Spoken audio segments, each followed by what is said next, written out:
So this is the dirty little secret of VC, especially A-stage investors, is that they are afraid of risk. There's nothing that they want to do except put money where they know they can make money. And so that's effectively the key between the seed and the Series A, is how do you address the fact that investors hate risk? Well, you eliminate it, of course. And that seems like an obvious statement, but what we find is that lots of seed stage companies focus on doing stuff, right? And they are doing stuff without a clear objective or goal in mind, and importantly, not enough goals and objectives in mind.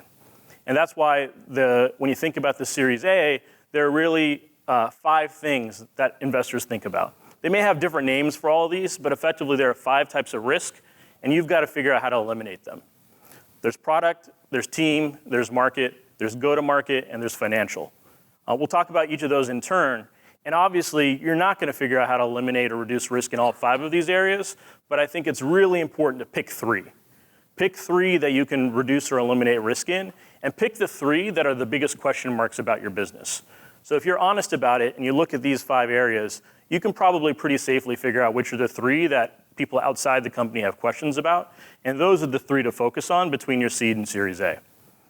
Let's talk about first product. Now, product is the most important one because without establishing product market fit, you can't even begin the conversation in most cases. So this is the one you got to focus on first, almost irrespective of where you are against all 5 of those risks that we outline.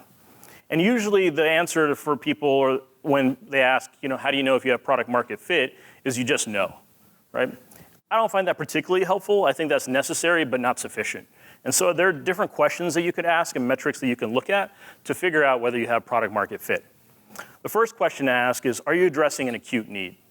And what we mean by that is, are you addressing a need that somebody feels like they need to have the solution that you have, or you've convinced them of the need and they feel like they need the solution that you have, and it's amongst the top 2 or 3 things that they want to have addressed in their lives. So acute need is super important. The second thing that you want to focus on is engaged users. Obviously, there was a period of time where collecting eyeballs and having them collected but not stick around got valued in some material way. That's no longer the case. You have to have highly engaged users. And finally, the flip side of that is while they're engaged, you have to be able to keep them, right? Which is low churn. And then finally, you've got to have predictable growth, right? You've got to have growth that is sustainable, that is economic, and that is going to scale over the course of time. So those are 4 key questions to ask about product. Acute need is something that can be created or something that's obvious. So these are 3 companies in our portfolio. The first is Honor. Honor is a home-based service for senior care. And the Honor team was very explicitly able to describe the fact that when your parents get old and you don't want to send them into a nursing home, like there are very few good alternatives. And there are already billions of dollars spent in this category. So the acute need here was pretty obvious. In the case of Primary, it was less obvious. Primary was started by 2 women out of diapers.com.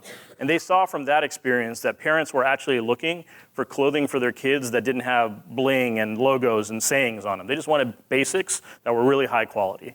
And they were able to convince us that there was an actual need in the market. This was not an obvious one by any means. And then finally, Building Connected is a B2B business. Building Connected basically provides software that enables construction companies to manage the RFP process. This was something that historically had been done with paper and Excel. And software had never been sold into this industry. So the market was didn't exist, but the pain or the acuteness of the pain was obvious because these commercial construction companies hired teams of people to do nothing but manage the RFP process. So again, different examples of demonstrating acute need. It can be done a number of different ways, but establishing that up front is super important. The second piece is engage users. There are a lot of ways, again, to measure this, but I find this pretty simple chart useful.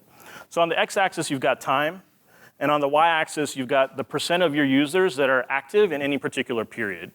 For a consumer application, you're probably looking at days or weeks. For an enterprise application, you might be looking at weeks or months. But the key is that if you look at any particular cohort, over the course of time, if the percentage of active users in the period flattens out at some reasonable level, that's a pretty good indication of product market fit. So this is just one cohort, but you'll look at cohort after cohort, and whenever that curve starts flattening out as opposed to decreasing, you can feel pretty good that you've got product market fit. So an example of this is an investment that we made in the Skim.